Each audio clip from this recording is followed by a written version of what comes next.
Well, ladies and gentlemen, welcome to KRS Transit Lessons. Yes, welcome to our very important transit lesson that you will ever get anywhere. Okay. This is especially for people who are familiar with Western astrology and the concept of transit in a very, very basic way. Okay. Because as you know, I always advocate, like, look, half of it, more than maybe half of it, of what the transits are doing, they may not give that result. And I'm making a very, very quick video here. This thing can actually take 4 hours to explain. I'm going to try to explain it in probably 15 to 20 minutes, okay? And this is the lesson on transit you'll ever have to watch, because after this, you probably wouldn't want to watch any more transit videos. So, when planet transit, and I give you a monthly chart, and I'm like, okay, this is what's going to happen, and Venus is exalted and Jupiter is in its own sign, and this is going to be the period where you're going to be prospering the most. Okay, so does that mean I'm absolutely correct 100% that if, let's say, Jupiter is in Cancer transiting, it's an exalted Jupiter, and let's say you have a Cancer, Scorpio, or Pisces ascendant, Jupiter's coming right on your ascendant. Oh my God, time for prosperity, right? And then you will hear a Cancer horoscope, either in an article, in a video, saying this is going to be the period you're going to be excelling, man. You're going to get the blessings of the gurus, man. But then Jupiter transit comes. It goes through Cancer for a whole year. And you're standing like this.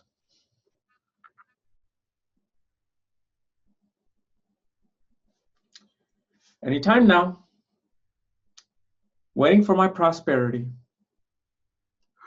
Oh, I'm still waiting for my guru. What's happening? Jupiter's about to leave Cancer. What's going on? You see what I'm saying? So in transit, there is a system, mathematical system known as ashtaka. And you better know this term, because if you do not want to know this term, then you probably don't even want to know the real horoscope, because ashtaka, ASHTAKVARGA, is a mathematical system that clearly tells you if a planet is going to give good results or bad results. Okay, but I cannot do it on my monthly horoscope. I cannot say, well, Jupiter's transiting in this sign but has this score, it's going to be bad. No, because every individual will have a different score. Now you see the problem and the answer. So if you have 5 people, okay, you have 5 people with Aries ascendant, okay, and I make a prediction for Aries ascendant people. Jupiter's entering your 4th house. This is a time to get the big house and the nice car and learn the highest of divine knowledge, and yet you don't do anything close to it. Why? Because in Ashtaka system, each planet in your particular chart will give a score from 0 to 8. Okay, so from 0 to 8, you will get a score. 8 being the best, 0 being nothing, and 1 being very, very low, pretty much no results at all.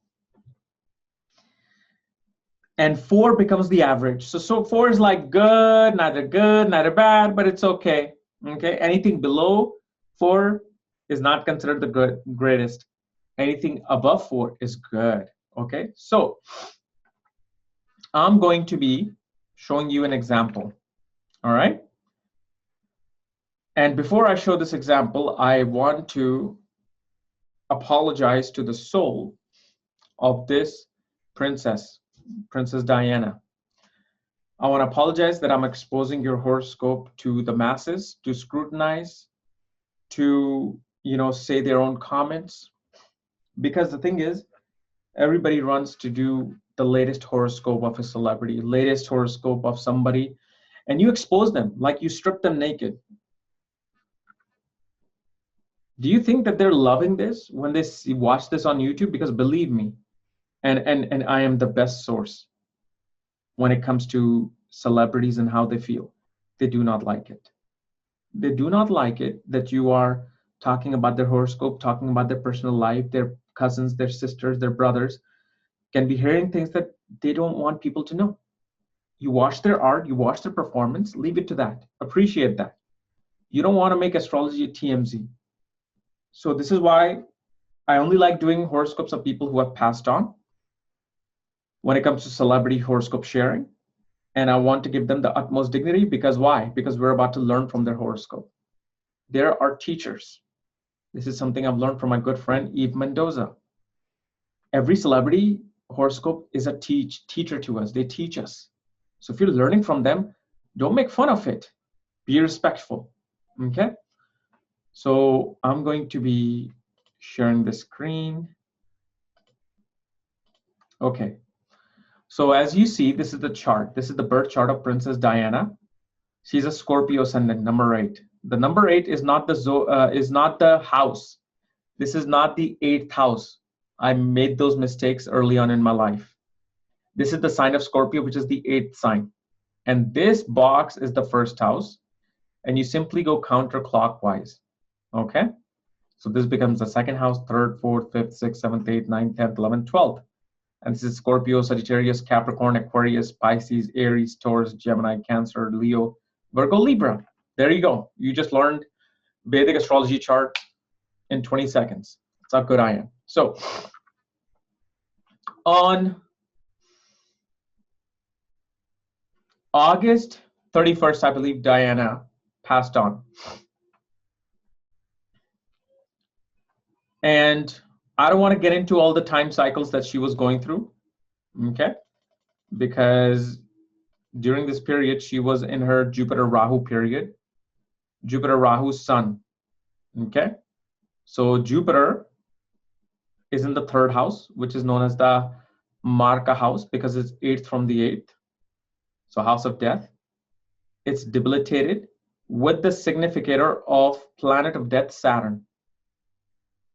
So we knew in this period there could be some either endings, transformation, changes in Diana's life. And they were. For 16 years, it was all about transformation and changes. Rahu, Antradasha was operating, okay? And Rahu is showing something more great, but also tragic because it's in the 10th house with Mars. Strong, fame, very strong period for her during this period. But it's also conjunct the 6th lord of health, obstacles, enemies, accidents. 8th house is sudden things. So accident is a sudden thing. That's where Sun period was operating. Okay, starting from August 20th, she started operating her Sun period.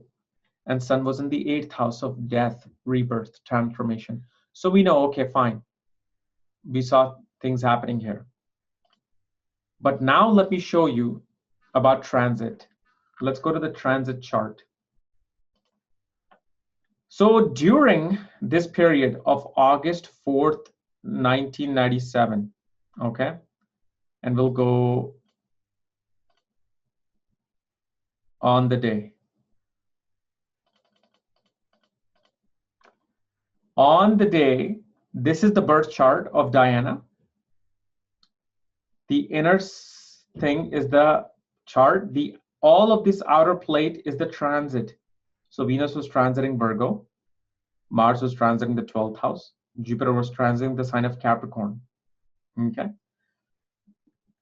So now, if we go back to her chart, she's running her Jupiter period. Okay. She's in the end of her Jupiter-Rahu period. So that means Jupiter transit become the most important. And this is where now transits start to come apart. Because first we have to see what Mahadasha, the person is going through. They're going through Jupiter period. Okay, since 1990, wait, hold on. Since 1982, they were going through Jupiter period. So the transit of Jupiter becomes the most important. And let's forget even the dashas. Let's just see Jupiter is transiting the third house. So I'm making a video of Scorpio sun, and I'm saying Jupiter is going to come into the third house. And I'm going to say, oh, well, it's going to be debilitated and it's going to be this and that. Fine, it makes sense because Jupiter is coming into his debilitation sign. Okay, but remember what I said. If a planet receives more than 4 points, it does above average. It gives good results. So even if Jupiter is debilitated here, but if Jupiter was giving 8 points, 7 points, 6 points to the third house, excellent transit period for Jupiter. Now let's look at the ashtaka varga chart of Princess Diana. Okay, so let's start from the basics here. For Princess Diana, okay, so not even Princess Diana, which sign is Moon exalted in astrology? It's the sign of Taurus. Okay, so for Scorpio people, the sign of Taurus is the 7th house. So anytime Moon transits here for 2.5 days is the best period of a person's life. Great.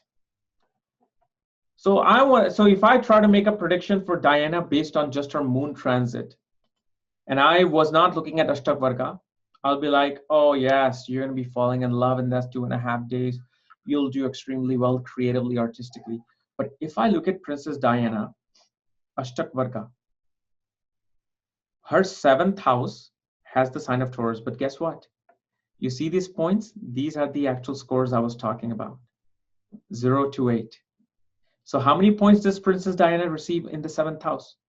2 points, way below average. Anytime Moon transits the 7th house, it does not give her any of the great results that she expects. Okay. Then, if we look at Mars, let's say I was giving Diana a Mars transit reading, and I'm saying Mars is entering the sign of Capricorn, Princess Diana. It is going to be great for your travel because remember, for her, it rules the 3rd house. And I'm telling her, wow, Mars is coming in your 3rd house. You're going to be very brave. You're going to be very courageous. You're going to be very competitive. You're going to start working out. You're going to take some technical skills of hands. So Diana is very impressed, like, wow, I'm going to wait to see what happens. I'm excited. And next thing you know, the royal guards are coming after me, chasing me with pitchforks. Why? Because I was stupid enough to not look at Princess Diana's ashtaka varga. Mars, all the points that it's spreading. So where it's exalted in the sign of Capricorn, look how many points it's giving. 2 points. So for Princess Diana, whenever Mars enters the sign of Capricorn, it ain't going to do much, buddy. It's only going to be activated for a very short time because these points that you see, 6, 3, 1, 1, they resonate with this particular chart here. So if you look at the sign of Capricorn, number 10, here's number 10, right? Look at this, 1, 0, 0, 0, 0, 0, 0, 1. Any ones that you see is where Mars is active, strong. So in that 3-4 month transit of Mars, she's only going to experience Mars's great qualities for probably like a couple of days. You know, maybe a week at most. But all of this period is going to be turned off. Mars is going to be turned off.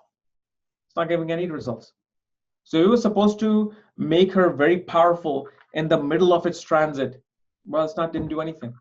And your prediction just failed. So now you see how transits cannot be taken verbatim. So let's look at Princess Diana's Jupiter transit. Jupiter was transiting the 3rd house, right? When she passed away. And Jupiter Mahadasha was running. That means this transit was the most important. In the 3rd house, it only received 3 points. Below 4, meaning it no longer has power. It becomes quite malefic for her. And this is known as bin ashtaka varga. Now, all the planets accumulated, whatever points that every planet is giving, all their points are sitting right here. So third house receives practically one of the lowest points for her, third and fourth house. So issues with home, mother, siblings, travel. She receives high points, 36 points. So if you add up all the planets that are giving the points to the first house, and if you accumulate the points, it's 36. And this is, if it's above 28, it's well above average. If it's below 28, below average. So ascendant receives the maximum points. Fame, health, vitality would be great. Look at the house of marriage, receives way below 28 points. And you have Venus in its own sign. Now imagine if you're giving a reading to somebody, oh, you have Venus in the 7th house. In Taurus, it'll do excellent. But accumulated wise, this house is not so strong. But let's see how many points does Venus give to Princess Diana overall. It overall gives 5 points above average. That means the marriage will try to sustain itself for above average period. And pretty much I believe she was not even, the thing wasn't even signed, I think, in our divorce when she passed on. So accumulated wise, it's a weak house. Venus gives pretty good strength by itself. So this is why she married into a royal family. And being in a nakshatra of Kritika, most definitely a royal person. But also because Venus is in Kritika shows naturally that spouse will have many, many affairs, you know, early on. So, but anyway, that's besides the point. But this is why I want to share this with you and show you that when I make transit videos, when you read transit videos, don't take them verbatim. When someone says, oh, exalted sun is going to be in the ascendant in Aries, all the Aries people get ready for this and that. Come on. Now you know if your sun receives 0 points, it's not going to do anything. Anytime sun transits the sign of Aries, just chill. Ignore that part. It's going to be like off the entire time. So hopefully this has given a very little minute perspective of why transits are important in individual reading versus mundane reading. Okay, thank you.